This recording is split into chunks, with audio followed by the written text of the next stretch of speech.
Hala, kaixo lagunak, zer muzo dute ba, Gau berezi honetan, hemen gaituzue, Mari Domingin da Bidjok, azkeneko lantxoak prestatzen zuengan inguratzeko. Mari Domingin? Bai, mezu pila bat jaso ditugu, oso pozik gaude. Ta gu postegea zuen mezuak jasotziaz, eta segiza zuen mezuak bialtzen. Zuen lagunai, zuen atxonamonai, familitartekuai, gaixo daudenai, preso daudenai, urruti daudenai, oso pozgarria da mezu horiek jasotzia. Eta biharra hundila dago, eta segizazue mezua bialtzen. Hartu papera eta hasi idazten.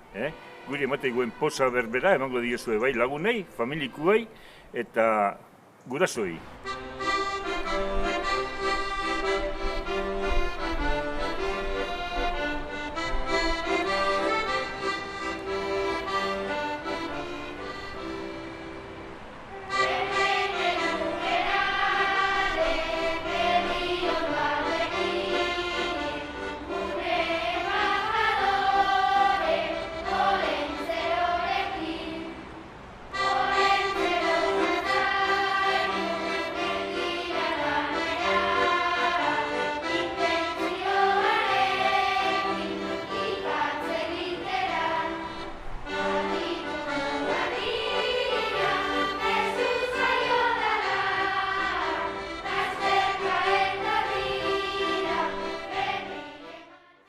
Jakingo dezuenez, aurten ez geha kalez barren ebiliko.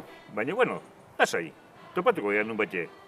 Ingo dugu ere lantxua, Mari, Domingi? Dudik gabe, lasai ontzaizte.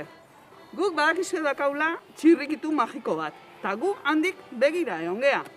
Eta txintxo portatu zeatenak, seguru izango zuela zehose. Eta bi hurri showak izan zeatenak, baita, denentzako izango da zerbait. Hau gure laguntzaile Isabel da. Ezinbestekua gure lanian. Seistuak gainezka dazkau opariz.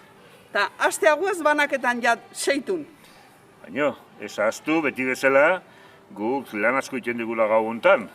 Orduan, badakizue guri atetxo sarreran edo lehioan edo utzi behar gaituzuela pixka bat, bokau bat, bai? Txoixo pixka bat, ardo pixka bat, han utzi, ate onduan guk hoize jan eta lanien jarraitzeko, zuedi lan opari guztik usteko.